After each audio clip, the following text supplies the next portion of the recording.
in the chat say that it's happening, that you can hear me, and we can get started. So just let me know. Hopefully that you can hear me. Yay. Hi, Maxie.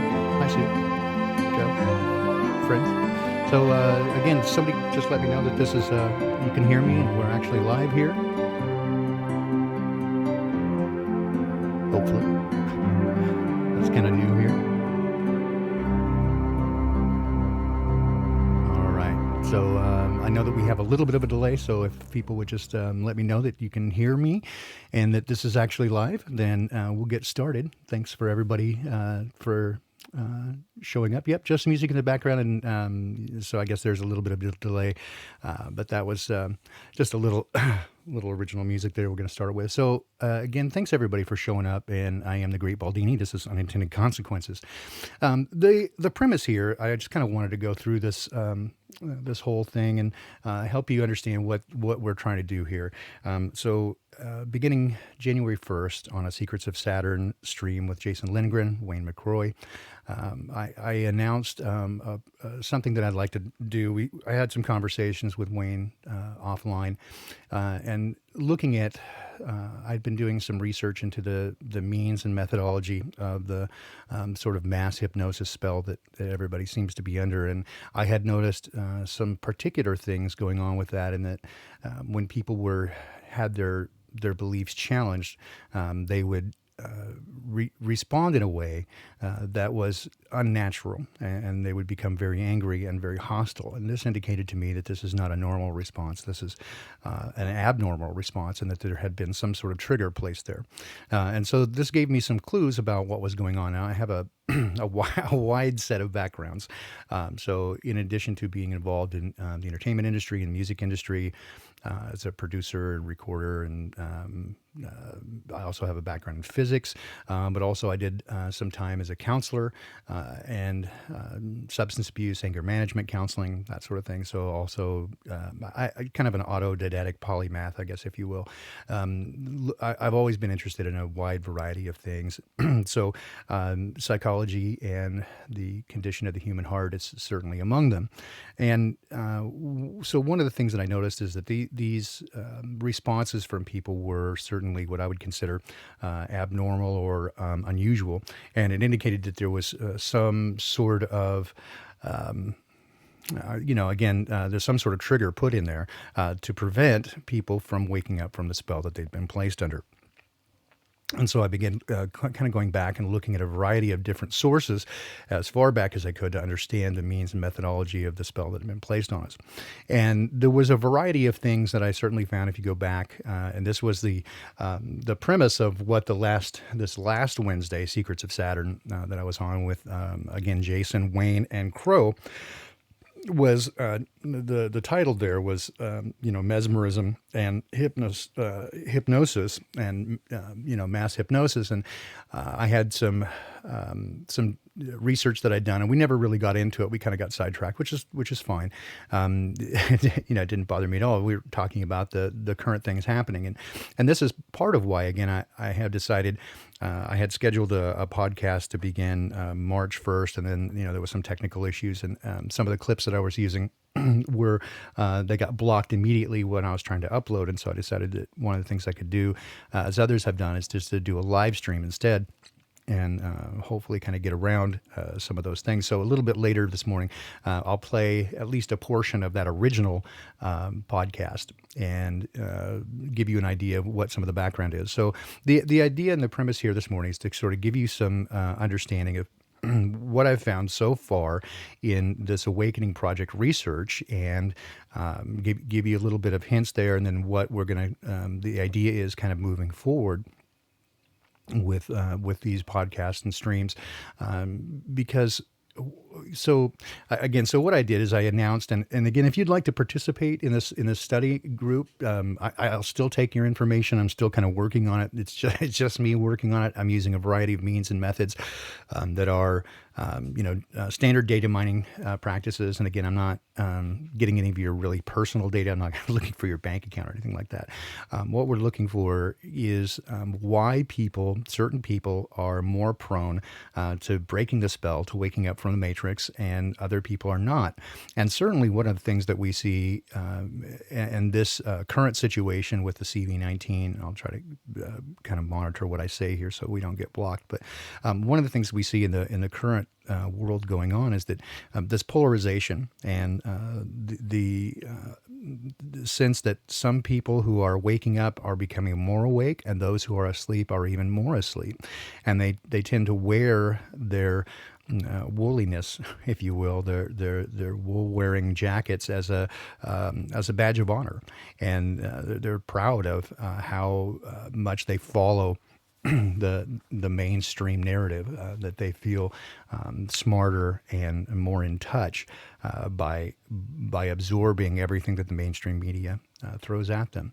So to that extent, it's certainly that this polarization has been increasing as days go by, and I've noticed this over the past several months, certainly, and this situation is even more so noticeable, that those who are awake and aware have become even more so. I mean, it's like those of us who've noticed this, like everything is coming to a confluence right now, that we can see that everything is a lie, and it becomes clear and obvious to us, obvious and observably.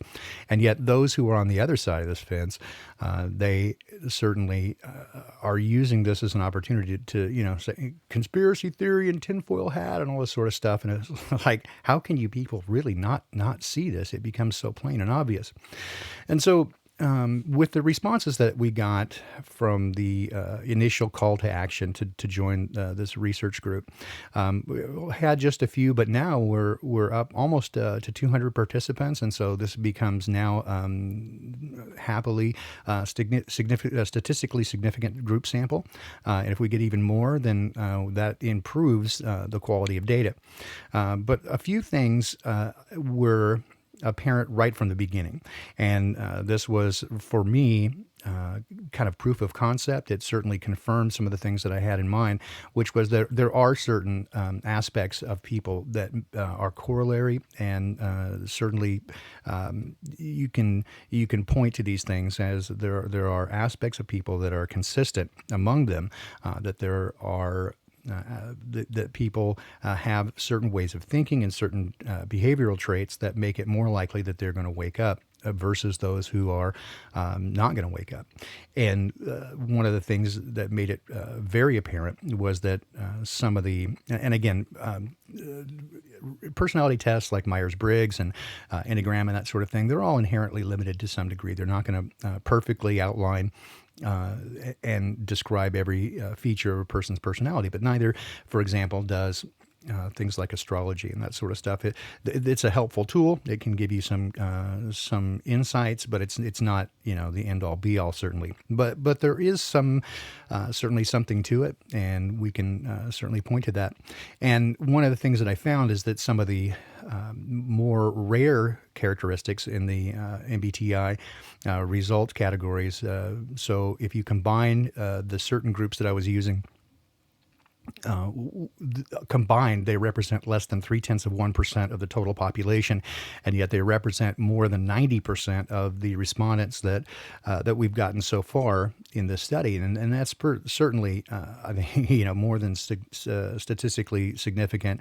Now, one of the things that we have to adjust for and account for is that certain people are going to be more likely to respond to a call to action than others, so we have to take that into account. But certainly, we can tabulate these things, and one of the things that I wasn't, I think, expecting is I had asked, in addition to Myers-Briggs response and date of birth, so I could look at the astrological charts and kind of get a sense of that, was for people to give me a description in their own words, just a few brief paragraphs of their awakening process. And it really touched me, the personal level of impact that this has had on people's lives. And I suppose I should have expected this from the outset, because it certainly did, to me, make a deep impact on my personal life, my relationships, my work, and that sort of thing. How much an impact going down the rabbit holes and discovering that pretty much everything. So not just a few things. For example, most people have had some sort of watershed moment or some sort of real, epiphanal period where whether it was 9/11, whether it was Sandy Hoax, or whatever the event was, where they looked at it closely and said, "Hey, this just doesn't add up." So everyone sort of seems to have had that kind of moment, and mine was, very early on. I was aware from the late 1980s, early 1990s, the coming New World Order, that sort of thing, from a variety of sources.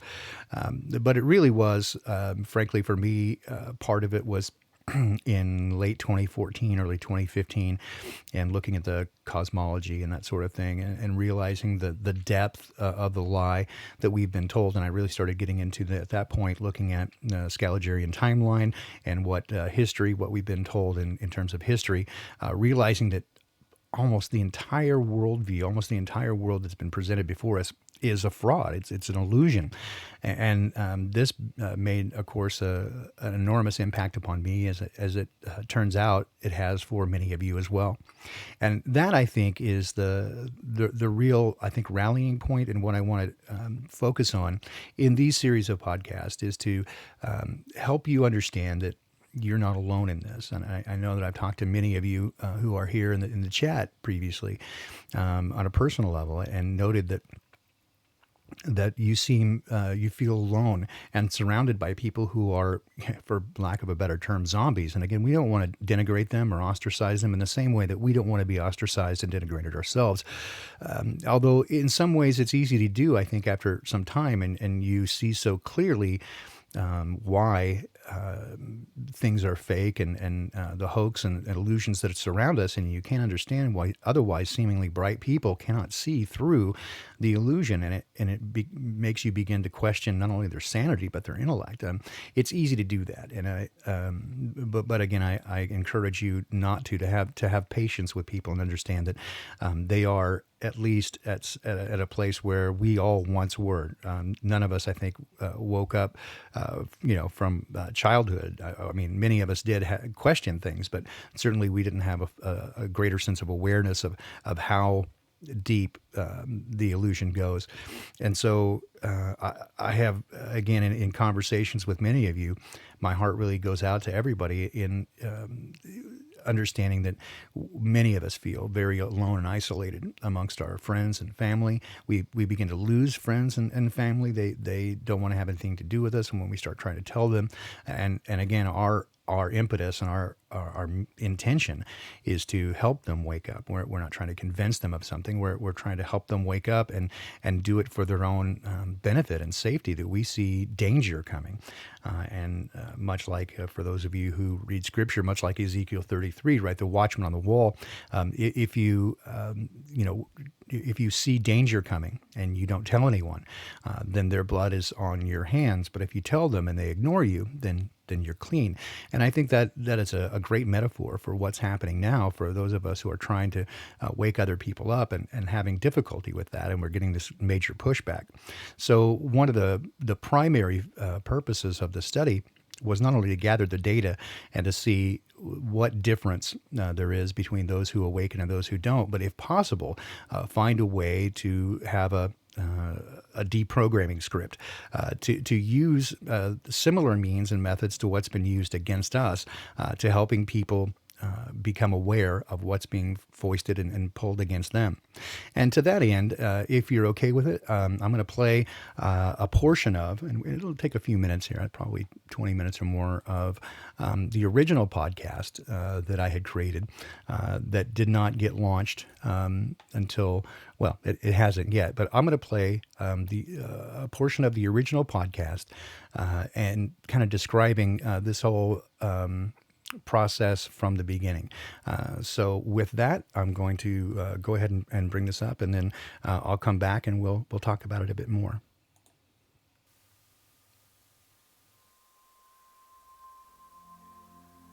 The further a society drifts from the truth, the more it will come to hate those who speak it. That was George Orwell. I'm the Great Baldini, and these are Unintended Consequences.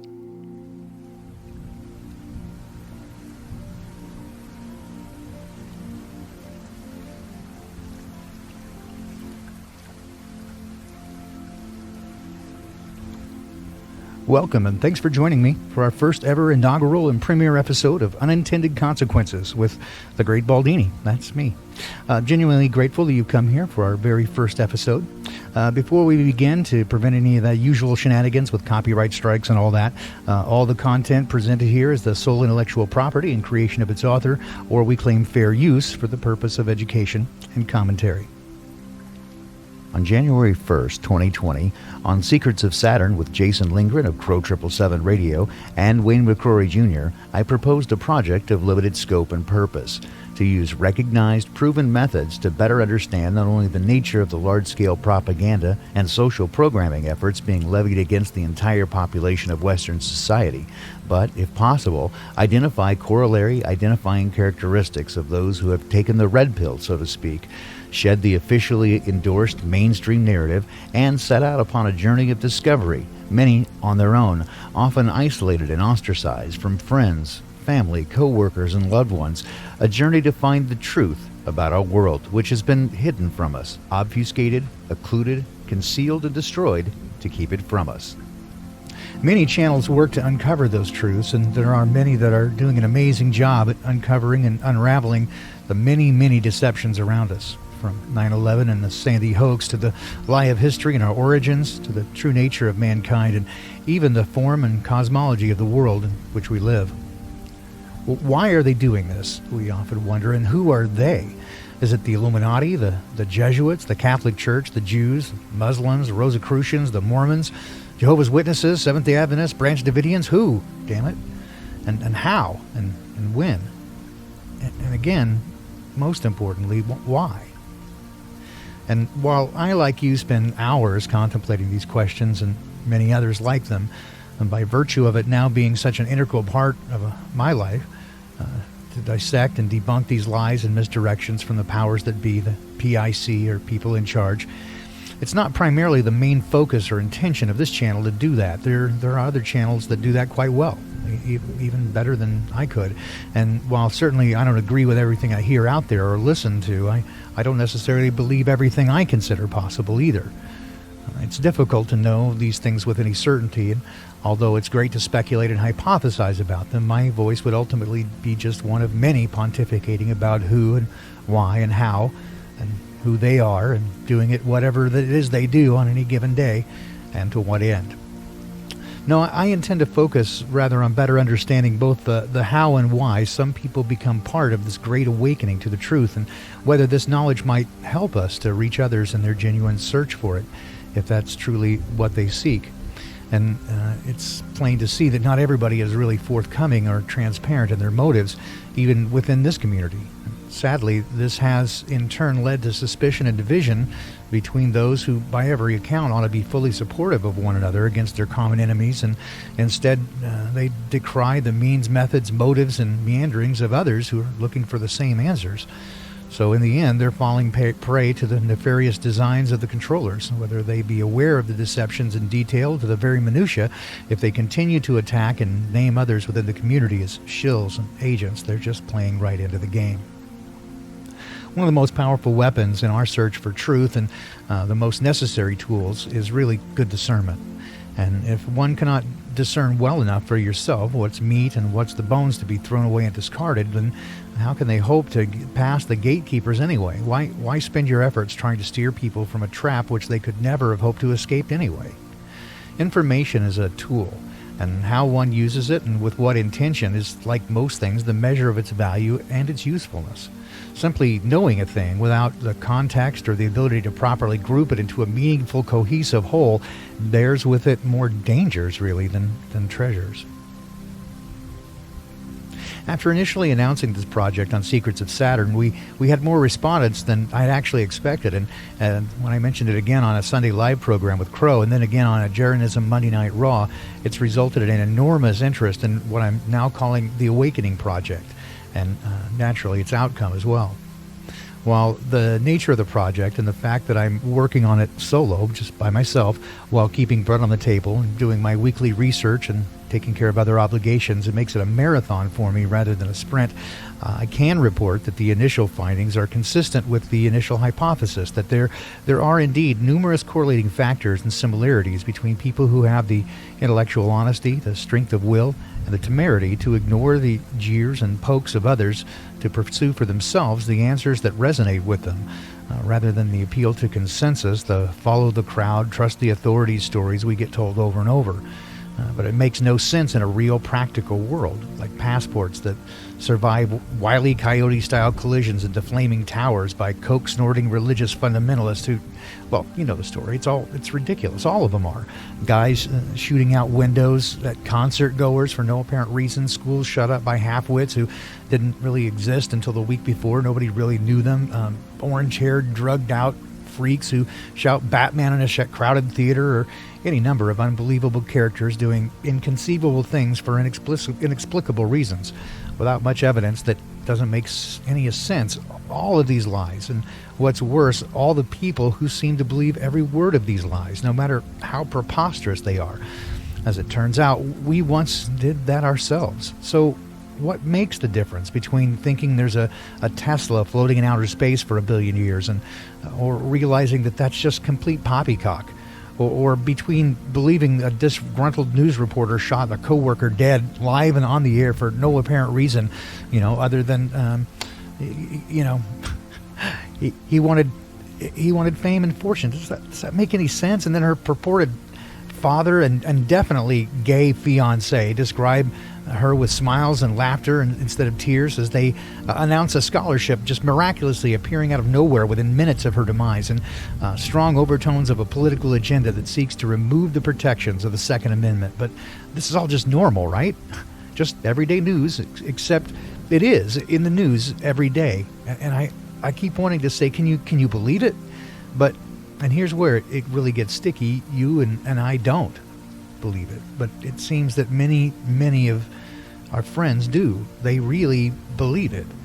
And it's more than a little troubling to me. And I know it is to you as well.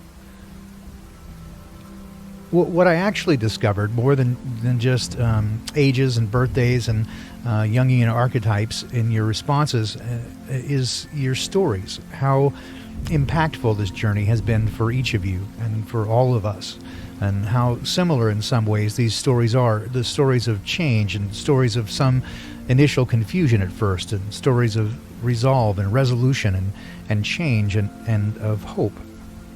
And it's this, I think, more than anything that I want to focus on here. Not just the lies they tell us, but maybe the biggest lie of all, that we're crazy for not believing the crazy things they believe, told to them by crazy people and just repeated liars. And they line up and beat their chest about how much they do believe in it, and how brain damaged and stupid we must be for finding it suspicious at all, and that we're somehow suited only for rubber rooms and tinfoil hats and window licking, when the truth is almost diametrically opposed to that. Truth seekers are intensely curious and fastidious in details, and brutally honest in their responses. It was in the details of several lectures by Marshall McLuhan, George Orwell, and Aldous Huxley that I found some clues to the nature of the propaganda machine, how the designs of Edward Bernays had been perfected and modified to be tailored to an electronic audience, one distant from his fellow man, but enveloped in a tiny artificial world of his own making, and him, its primary occupant, and its titular god. Not only is the modern technology-addicted person unable to ponder long and complex arguments of logic and reason to their conclusions, but they cannot even follow clearly the many input streams from others. They just really reorganize the incoming data field to comport to their own belief system and employ cognitive confirmation bias to reinforce what they already believe to be true to the exclusion of all else. And it's not only the ignorant, uneducated mind that falls prey to propaganda and programming. It's, in fact, many of the staunchest supporters of the mainstream narrative are among its most educated. And as I often say, the higher the education, the deeper the indoctrination. The more one has invested in a viewpoint, the more unlikely it is that they're going to reject their own in favor of a new one, even if the new one were in direct violation of their currently held one. But it's unimpeachably true. What's even more troubling is that their seeming inability to let go of demonstrably false paradigms. Is the insistence upon mocking and denigrating anybody who dares bring a skeptical view to any claim, no matter how preposterous, in the face that might be made by those who have the most to benefit by the acceptance of those spurious reports themselves. Not only do they mock and belittle, but many become violently angry, a reaction that's far beyond the precipitating stimulus. So this is it's an unnaturally introduced, intentionally placed landmine, right, designed for the specific purpose of creating cognitive dissonance by an elevated emotional response and the instant restriction of data instruction by causing a reactionary pushback against its immediate source. So they tell you to shut up, and this relieves the stress of cognitive dissonance and usually the ego-reinforcing belief that their superior arguments won the debate. So this then confirms their belief and its validity. And as the battle-weary purveyor of truth against the mainstream worldview usually just withdraws from the direct verbal assault and preferring the long game of seed planting and leaving the seething woolly in a self-righteous stew of self-aggrandizing backslapping at his glorious triumph over science deniers or conspiracy theorists or, crazy people. And it's the revelation of these surreptitiously placed post-hypnotic suggestions that it really exposes the nature of their placement itself. It is, in fact, a post-hypnotic suggestion. And so this indicates that much of the belief system itself, in whole or in part, is very likely part and parcel of the same. It's people are literally walking around in a hypnotic trance-like state, constantly reinforcing the belief in their delusion by congratulating themselves and one another by mocking and deriding anybody who suggests that they might be under a spell. And this is further reinforced by media of every type and variety, like government, educational, medical, scientific, military, religious, and philosophical communities. All of them serve to reinforce and redistribute the script and re-embed it to those for whom it might be slipping in its ability to keep them spellbound. In a now famous letter from Huxley to Orwell regarding their perspective approaches to describing a dystopian, fascist, totalitarian society, its description and prediction of its occupants, Huxley claims that his version, the one in which the subject loves his servitude through a cocktail of drugs and a variety of virtual, illusory experiences, versus an oppressive, intrusive boot-upon-the-neck regime, as Orwell referred to it, yet both narratives seem to have largely manifest themselves in this modern world.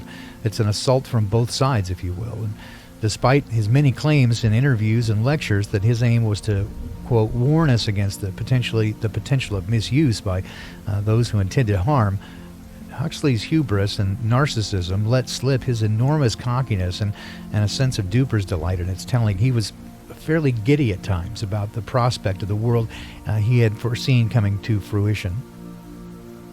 Well, like many within the system do, for reasons of similar hubris or the necessity of revelation of the method or karmic shrugging, whatever you want to call it, whatever name you wish to use for this art of stating one's intentions to the subject, to expose, though often in a hidden or indirect way, the acts in which they are engaging in such a way so they're not taken seriously or there's plausible deniability. It implies that the victims then are offering tacit agreement to their own enslavement and misuse. And Huxley had a habit of revealing much in his lectures and oratories. From as far back as the mid-1950s, Huxley points out many, many notions of these methods and means in the bending of one's will through the power of suggestion and capturing agreement through clever use of the ego. In this oratory from 1959, take a very close listen to how he describes this. Here now, Aldous Huxley. Mr. Chairman, ladies and gentlemen, I propose to begin with a rather long quotation from William James. It's extremely relevant to our purpose. This is what he says. To no one type of mind is it given to discern the totality of truth. Something escapes the best of us, not accidentally, but systematically. The scientific academic mind and the feminine mystical mind shy away from each other's facts just as they shy from each other's temper and spirit. Facts are there only for those who have a mental affinity with them. When once they are indisputably ascertained and admitted, the academic and critical minds are by far the best fitted ones to interpret them, for surely to pass from mystical to scientific speculations is like passing from lunacy to sanity. But on the other hand, if there is anything which human history demonstrates, it is the extreme slowness with which the ordinary academic and critical mind acknowledges facts to exist, which present themselves as wild facts, with no stall or pigeonhole, or as facts which threaten to break up the accepted system. In psychology, physiology, and medicine, whenever a debate between the mystics and the scientifics has been once for all decided, it is the mystics who have usually proved to be right about the facts, while the scientifics have had the better of it in respect to theories. Now, the reluctance of the scientifics, the academic and critical minds, to accept wild facts, facts which don't fit into the current theories, has of course been recognized long before James drew attention to it. It was recognized, for example, by Lord Chesterfield, when he said that if someone in our days were indubitably to rise from the dead, the Archbishop of Canterbury would be the first to deny it. And it was recognized again by one of the early British historians of science, Playfair, in the end of the 18th century, where he spoke about the difficulty with which people who had, so to say, an intellectual vested interest in an idea, the difficulty that they had in changing their ideas. And similarly, we find this trait of reluctance to accept wild facts going right on through the 19th century. A particularly flagrant example of this is the attitude of the official scientific mind towards what used to be called animal magnetism, which came to be called, after the days of James Braid, hypnotism. This is a really extraordinary story when you find men like Lord Kelvin saying that hypnotism is half fraud and half bad observation.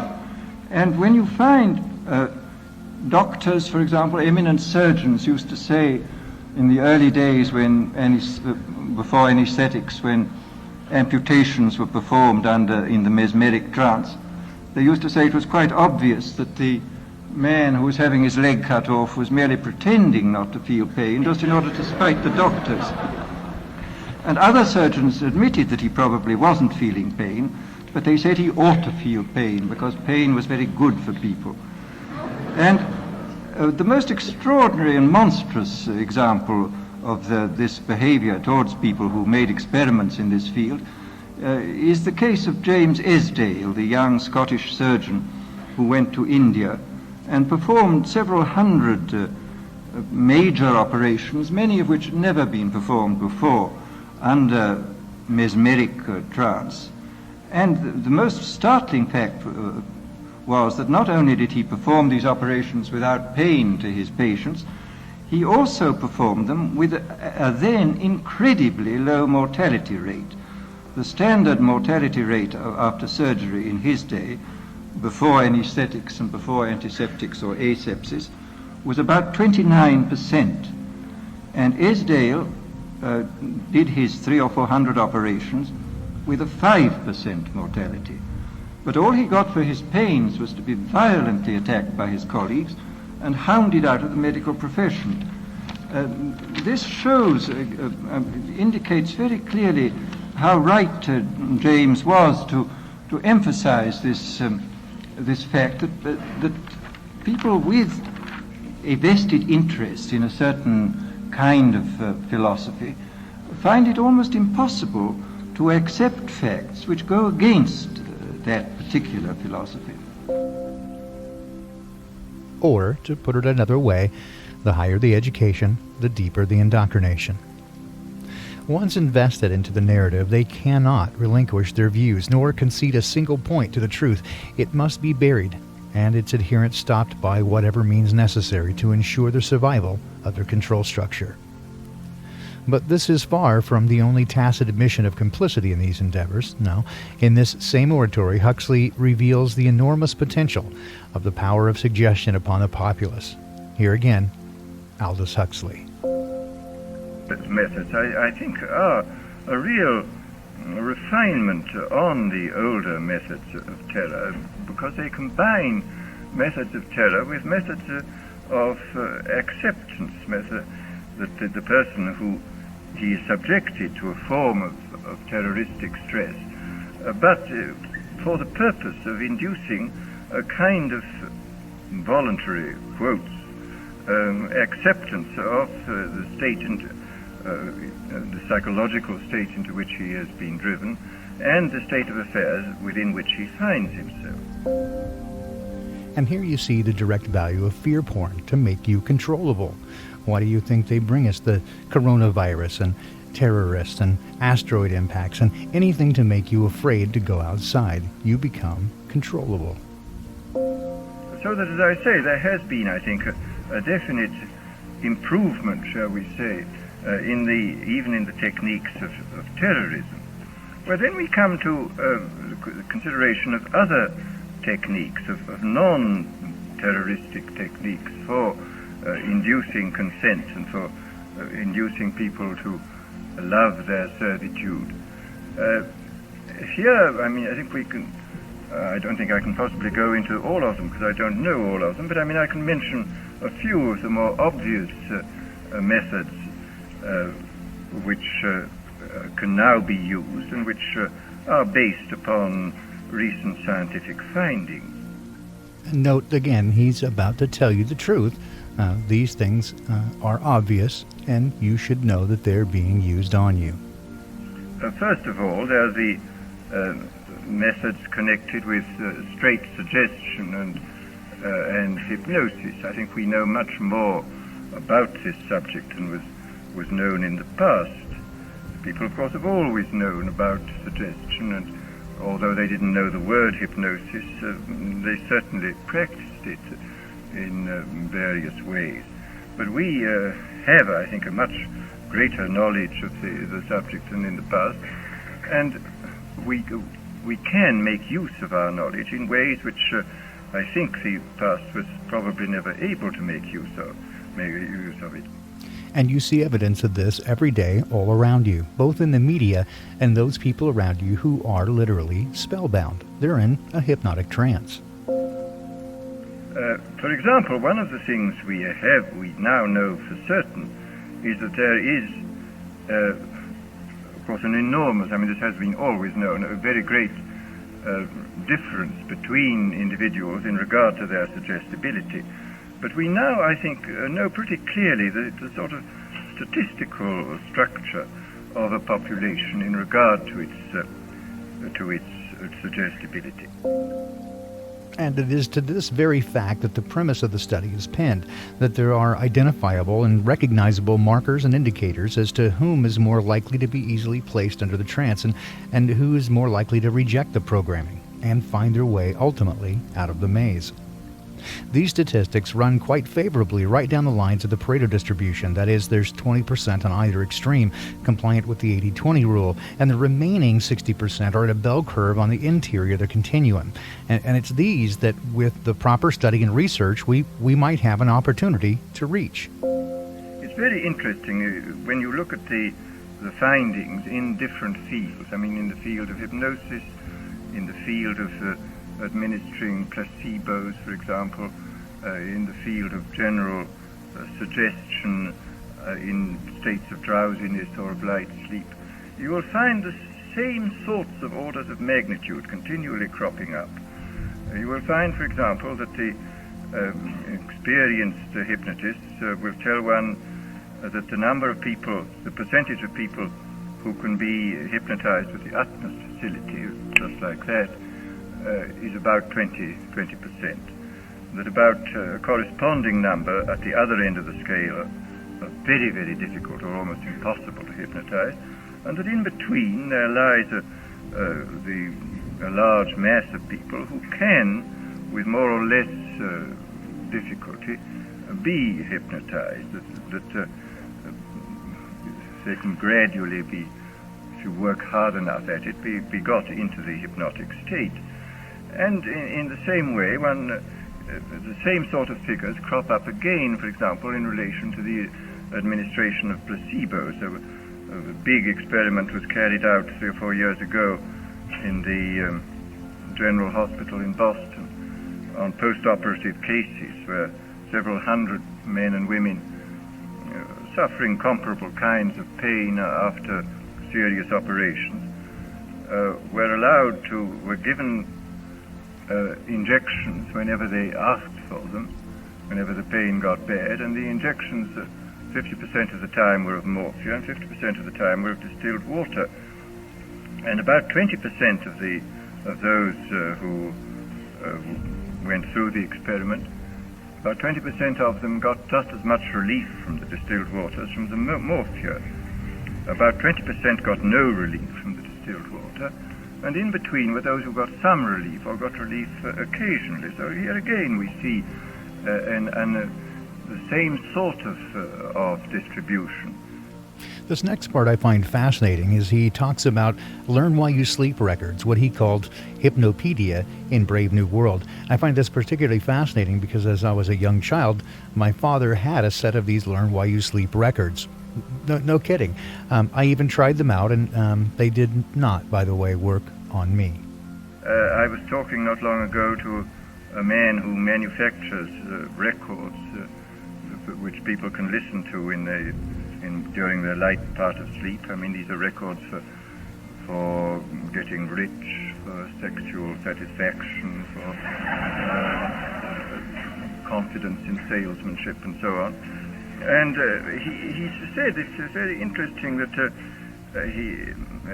these records are sold on a money-back basis, and he says that there is regularly between 15 and 20% of people who write indignantly saying the records don't work at all, and he sends the money back at once.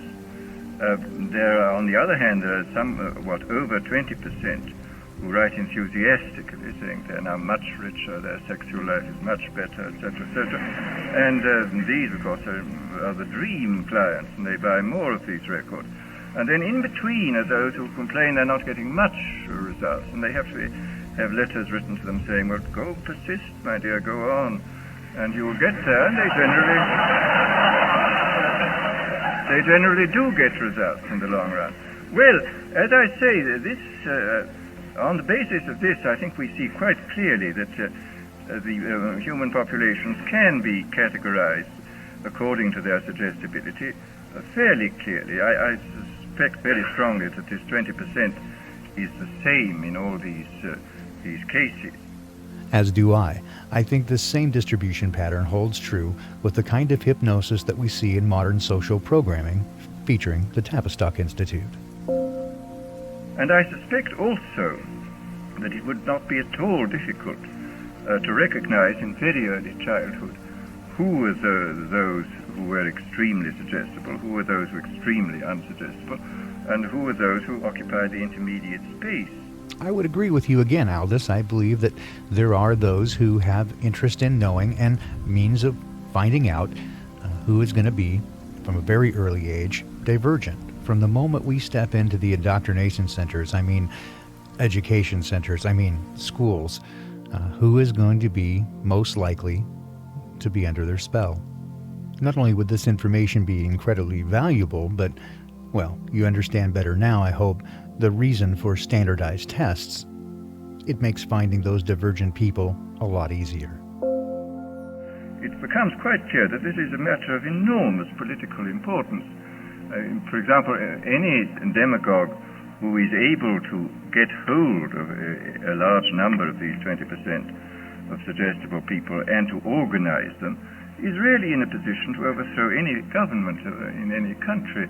And I mean, I think this, after all, we've had the most incredible example in recent years of what can be done by efficient methods of suggestion and persuasion in the form of Hitler. Anybody who's read, for example, Bullock's Life of Hitler comes forth from this with a sort of horrified admiration for this infernal genius who really understood human weaknesses, I think, almost better than anybody, and who exploited them with all the resources then available.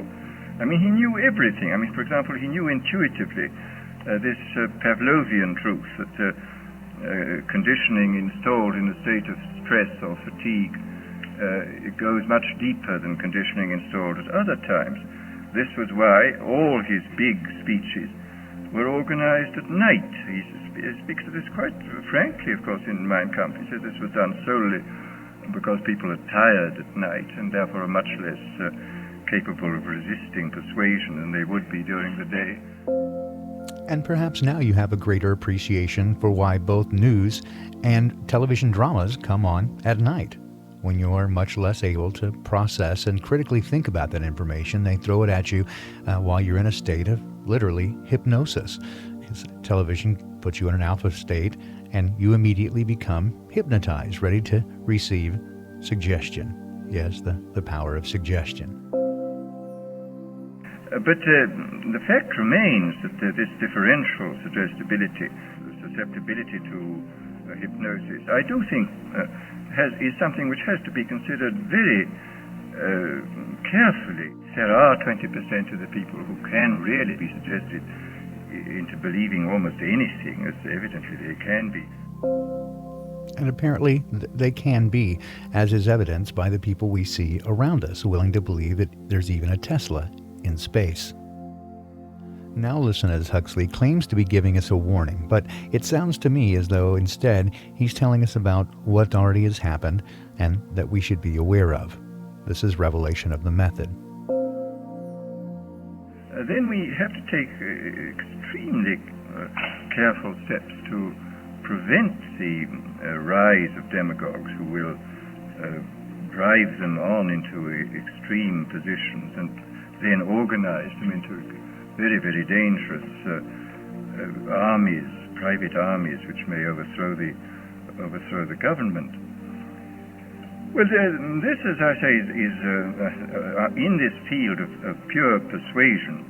I think we do know much more than we did in the past, and obviously we now have mechanisms for multiplying the demagogue's voice and image in a quite hallucinatory way. I mean, the television and the radio. Hitler was making enormous use of the radio. He could speak to millions of people simultaneously. I mean, this alone, of course, creates an enormous gulf between the modern and the ancient demagogue. The ancient demagogue could only appeal to as many people as his voice could reach by the yelling at his utmost, but the modern demagogue can touch literally millions at a time, and of course with the multiplication of his image he can produce this kind of hallucinatory effect, which is of enormous hypnotic and suggestive importance. And remember, again, this is 1959. The internet had not even been thought of yet. This is just the power of print ads, print media, television, and radio, and film, and music, all of which we have now multiplied and amplified by many orders of magnitude, along with the special construct that social media brings with it, the anonymity and the feeling of superiority and invincibility that comes with social media. And that's just electronic media, just one single source of information. What about other means of control? Well, then there are various other methods which one can think of, which have, thank heaven, as yet not been used, but which obviously could be used. There is, for example, the pharmacological method. And the really interesting thing about the new chemical substances, the new mind-changing drugs, is this. If you look back into history, it's clear that man has always had a hankering after mind-changing chemicals. That a number of these new mind-changing substances can produce enormous revolutions within the mental side of our being, and yet do almost nothing to the physiological side. I mean, So I hope that you can now kind of have a little bit better appreciation for what's happening. Aldous Huxley told us a great deal of information. He kind of laid it out there for us. And to that end, I find much of what I showed here to be fascinating. And this, again, sort of led me into better understanding what was happening with this mass hypnosis. So I began doing a bit more research into the history of mass hypnosis and kind of what was going on to that end. And that will, I guess, lead us to the next part of, right, Dr. Strangelove, exactly. And so that sort of leads us to the next part of this. And so I'll give you just a bit more, and then we'll wrap up for this morning. So. All right, so we'll get some of this. All right, kind of back up here. So the idea of trying to gain advantage over others using influence, suggestion, and some form of overt mind control has been part of society really for as long as we're aware of society being, there being a society in whatever form that occurs. In every origin story, the beginning of lies and deception is in itself an attempt to control or influence the thoughts and perceptions of others for personal or social advantage. And this is the most basic form of perceptual manipulation. It's just basically the straightforward lie. A lot of other forms exist, from gaslighting and concealments, equivocations, exaggerations, understatements, to the far more complex forms of long-term, full-spectrum propagandistic mind control. That's what we're seeing here in the modern era. The more subtle forms of perception influence are always top-down mechanisms that's being put into play by those who already have power, control, influence, and they want to affirm, continue, and concrete their power more broadly, deeply, and onto a further generation. Generally speaking, more subtle forms of manipulation, the less likely it's to be recognized by the target. So overt lies are more subject to skepticism and suspicion than are the more subtle forms of mind control, suggestion, innuendo, that sort of thing.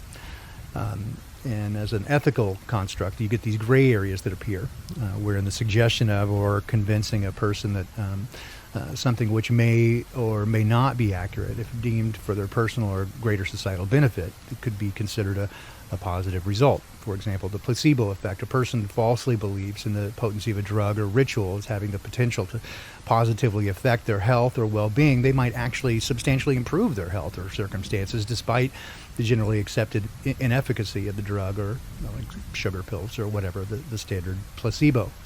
Although many people perceive the placebo effect as being kind of a fanciful imagination, the result of optimism bias in researchers or observers, the effect is very real, of course, and definitely proven as having far greater than a statistically significant result. There's not really agreement at this time on the exact mechanisms and processes involved, but it's widely accepted that placebos have profound benefits for a certain subset of patients in clinical trials. And again, probably this same 80-20 rule, the Pareto distribution.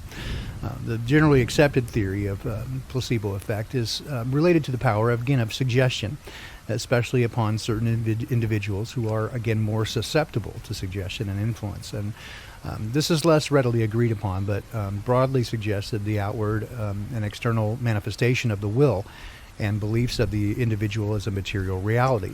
So this is generally supported, from my perspective, by the idea of magic, and as the manifestation of belief and will directed into the material world. So as a man thinks in his heart, so is he. As he begins to manifest his will, it can actually become material. All the way back as far as ancient Egypt, the use of dream temples or sleep temples were employed by priests as a sort of metaphysical hospitals, if you will, or healing centers.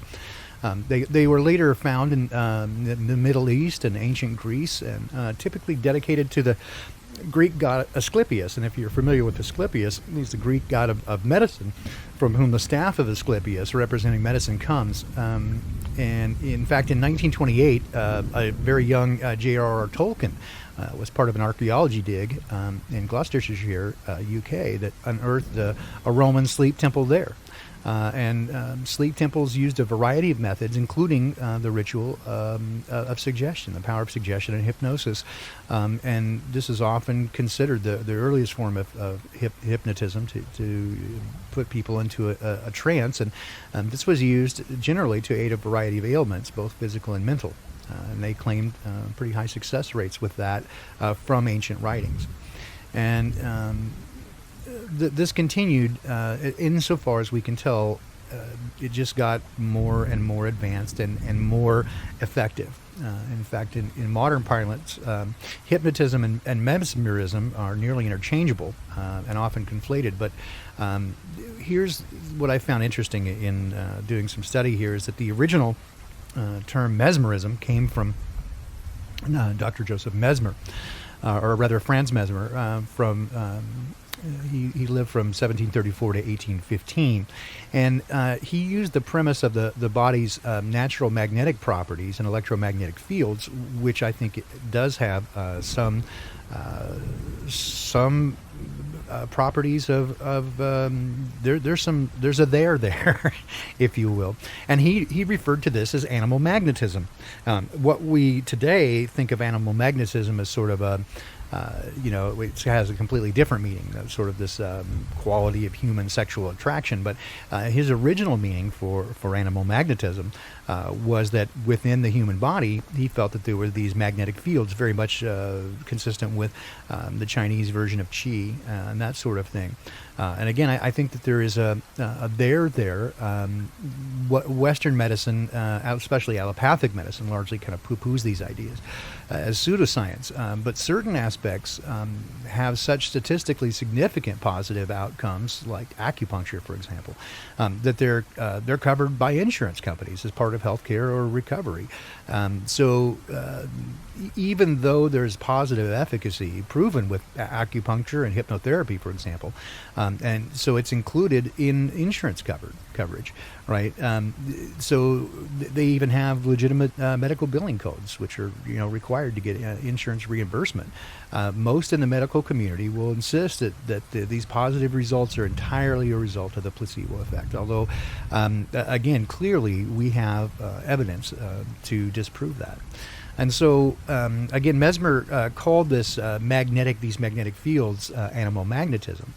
And during his healing sessions during the mid and late 1700s, Mesmer would use magnets, kind of rudimentary magnets, to do what he thought was redirecting the flow of energetic fields within the body, and simultaneously kind of using sort of like an LP, if you want to think of that way, like neuro-linguistic programming. He would use a smooth, calming tone to the patient.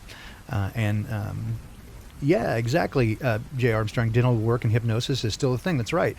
So during the 1700s, Mesmer would do these sessions, and eventually he just dropped the use of the magnets altogether and would use this sort of hypnotic trance. And another surgeon, Dr. James Braid, picked up on these ideas and began doing what he called hypnotherapy. So he very successfully used hypnotherapy when in times before they had anesthesiology. So they didn't even have any sort of anesthetist to use, and so mortality rates were quite high during surgical procedures. And so the earliest forms of this were hypnotherapy, and hypnosurgery is what James Braid called it. And so he put people under a kind of a trance. And in fact, to this day, hypnosurgery is still in use by numerous places, and it does, including preoperative and postoperative recovery process. And so it's still in use to some degree in hypnosis as a standalone practice, basically involving focused attention and relaxation techniques, along with this power of suggestion. Widely practiced throughout both historic and modern times. And so continually, up to now, we know that hypnosis is a thing, right? And when you look at it very closely and you start doing some research into the development of television in particular, one of the things that we know is that the flicker rate is the flicker fusion threshold greatly enhances the effects of what happens. You can it's been proven that within 60 seconds of watching television, you'll go into an alpha brainwave state, and this is a lower it's a lower frequency state in which you become very, very susceptible to suggestion, and it's really, again, very much a hypnotic state immediately upon being exposed to television. And so a variety of things happen there. So you've got not only the watching the television and the flicker rate, the flicker fusion threshold of the human eye that puts you into the state, but then they use a variety of other methods. For example, what we would call the transportation narrative. So in other words, they'll show you, for example, if you go to procedural shows like CSI or Law and Order, that sort of thing, they present to you a variety of moral dilemmas, and then sort of program you in the way that you should respond, or that they think you should respond. And so you take on the emotional aspects of these characters, and then tend to agree. Most people will tend to agree with the outcomes and conclusions of whatever they're telling you. And so, again, if you listen closely to the words of Huxley during that presentation, and this is just one of a couple of his lectures that I noted and kind of took note of. Also, if you're interested and you want to do some more research on your own, you can go to Marshall McLuhan, and he's the author of The Medium is the Message, and a variety of other very interesting books on the topic. And again, he was Jesuit trained, no surprise there. And he, as well as Huxley and Orwell, again, there's a lot of revelation of the method there, in which they present to us, they're telling us what's happening. And so it becomes very clearly understood, I think, if you pay close attention to what's being said, that they're using a version of, again, if you have listened to Jason and Crow talk about Edward Bernays, and you're familiar with Bernays and what he did in terms of large-scale propaganda. So you combine the propaganda with the power of suggestion, the hypnotic techniques, and do this over a long period of time.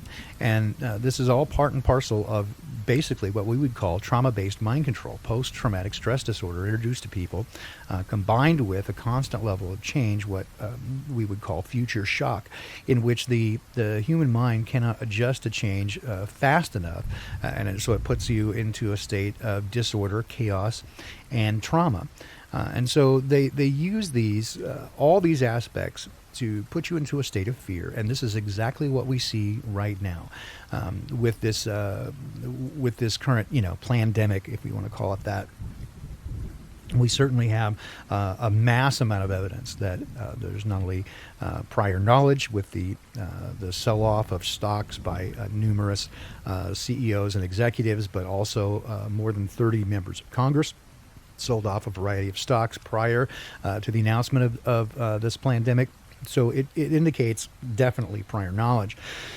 So they use all these methods to, as well as, from my perspective, everyone is under a state of illusion, right? They told us about the world and gave us a patina of of perception that made it all seem real. And what we find, if again you look closer and deeper under the surface, that almost everything that we've been told about the world is not true. And so we're fumbling about in the dark, at least most people are. And so what you find very quickly is that most of the people that are what we would call, woolies or the zombies or the normies, they need someone to tell them what to do. They have no way to understand. The narrative doesn't make sense, and so in their mind there's a cognitive dissonance to the point that they don't know what to do, and so they desperately need someone to tell them what to do. And this is why so many people are so likely and so willing to have government or someone tell them what to do and be their savior. They're looking for a way out, and so they need someone to help them. And so as a result, they don't want to listen to you. They don't want to. They've bought into the idea that any alternative narrative is a conspiracy theory, and that you're nuts and you're wearing a tinfoil hat, and that you don't know what you're talking about, and that you're paranoid. And the interesting thing here, and I think all of us, those few of us who are here live, but we can all agree with this, that we are the ones who are not afraid at this point. Right? It is everyone else who is terrified of what's going on around them, and those of us who don't believe it, we're not afraid at all. We're more concerned about the financial implications, or we're more concerned about those that we care about, who are following along with what they're being told. That's what concerns us. But we have no fear of some crazy beer bug. We have no fear of any of these things. So we're not the paranoid ones, right? We're the ones who are in control of our senses, and we're comfortable with the way we understand things. And we don't like what's happening, but we better understand it. This is where I think we have an opportunity to share and spread the message. And as I've mentioned a couple of times in the last few days, one of the things, I love my tinfoil hat too. I call it a Faraday fedora. There you go, Maxie. We'll get you one. But one of the things that I found very interesting in looking through the responses to this Awakening Project is that a key element is having time to consider and to look closely at the world around you. So one of the common elements here is that people have people have had some time to look closely at things, and that's one of the critical elements. Is that if you're too busy, if you have too many things going on, you just kind of continue and fumble through life. But when you have some time to really consider and look at these things, this gives you the opportunity to actually do some research. Well, with the quarantine going on and the lockdown, so to speak, this does offer an opportunity for some time if people have, again, the desire to look for truth. And that's not going to be everyone. Right? You have to understand that not everyone is interested in the truth. They believe they already have it. And as I'm fond of saying, the higher the education, the deeper the indoctrination. Most people, as we've said before, and we've used the Mark Twain quote a lot, that it's easier to fool a man than it is to convince him that he has been fooled. And there's a great deal of ego that comes into that. Most people want to believe that they're too smart, that if they admit that they have been deceived, that they have to also admit that they're capable of being fooled. And there's some difficulty with that.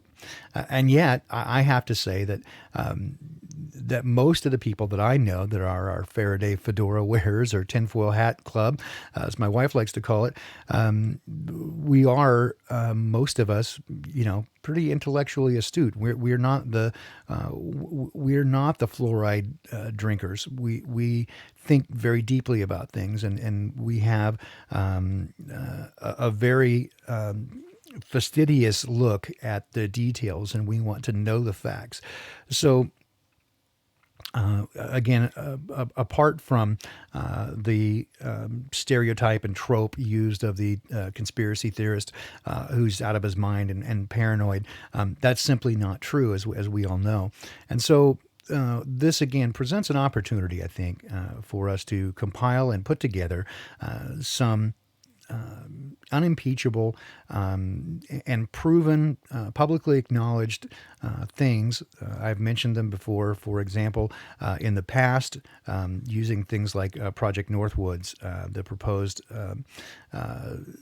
false flag that was proposed in the '60s, or the Tuskegee Project, where they brought in African Americans and promised them free health care, and instead injected them with syphilis and followed up with them for over 40 years. These kinds of things, the Gulf of Tonkin incidents, these sorts of things that are publicly acknowledged. They're not crazy conspiracy theories. They're acknowledged, but also there's a proximity gap there, right? So that they're far enough away and have low emotional impact for most people they don't begin to fight. And there's no, I keep looking for more of these things that lack the kind of instant anger result that we see with some of the things that I mentioned before, where I noted that there's these like emotional landmines placed in there.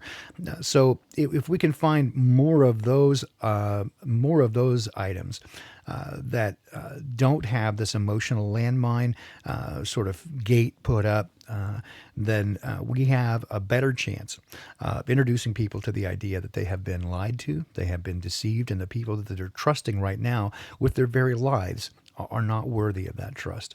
And so to that end, that's what I'm trying to achieve, both with this project, and I think, moreover, with this podcast and these streams. The idea is to bring us together.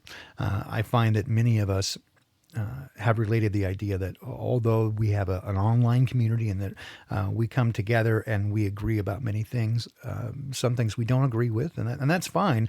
I do hope that we don't fight amongst each other over things about which we have different perspectives, but that there are many things about which we do agree, and that the bottom line is that we agree that we have been lied to, and that those sources of information that claim to be authoritative are in fact the least trustworthy of all sources.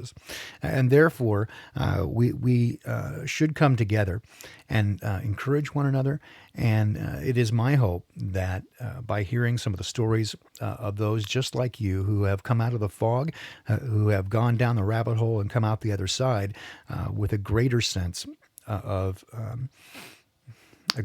self, a greater sense of purpose, and a better understanding of the world around them, that we can come together and in so doing, help encourage and support one another, and ultimately perhaps find a way to break our brothers and sisters and our relatives and our friends out of this hypnotic trance, so that they do sort of wake up from the matrix and begin to see the truth around them.